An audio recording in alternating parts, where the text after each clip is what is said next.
I think vitiligo has made me who I am.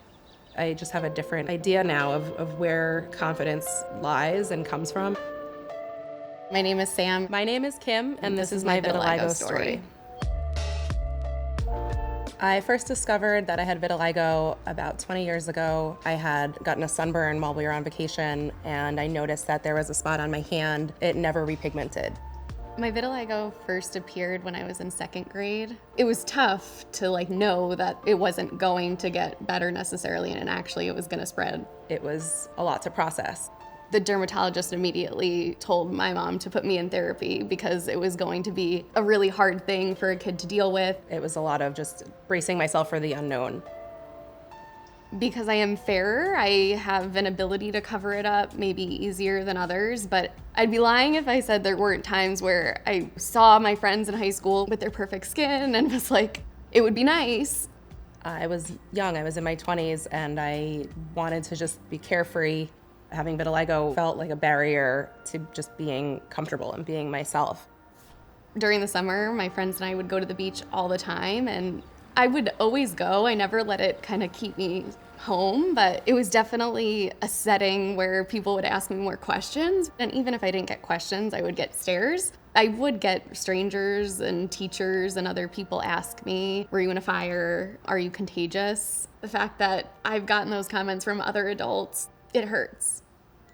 As my husband and I were dating, I would tell him I'm going to shower, and I would leave it on for like an extra 10 minutes or so that I could use my airbrush machine to put on my makeup and not have him hear that I was doing that. It just became somewhat of a burden to have to apply this makeup every day.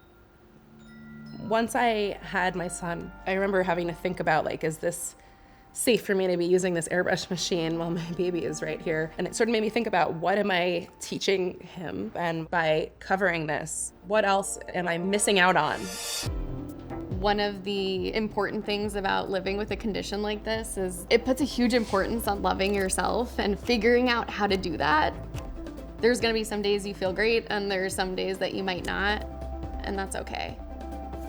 Finding people that you can talk to about it and be open about your feelings with how you're dealing with this is important. There are so many resources via social media where you can learn makeup tricks. You can see others with your skin tone that have the condition and how they're managing it.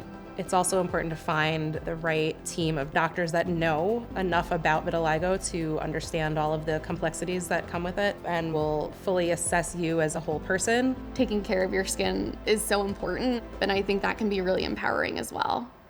I feel like I have gone through many different phases of acceptance. I've become more focused on being an advocate for people wherever they are in their journey. What I've learned about my path to self-acceptance, I really hope to pass along to other women in my life. Going from someone who spent so much time and energy hiding this to now sharing more of my own story, it makes me proud of myself that I have gotten that far. Vitiligo has taught me that you don't know what everyone's going through, and so having the condition has really made me be more empathetic and understanding to what others might be going through.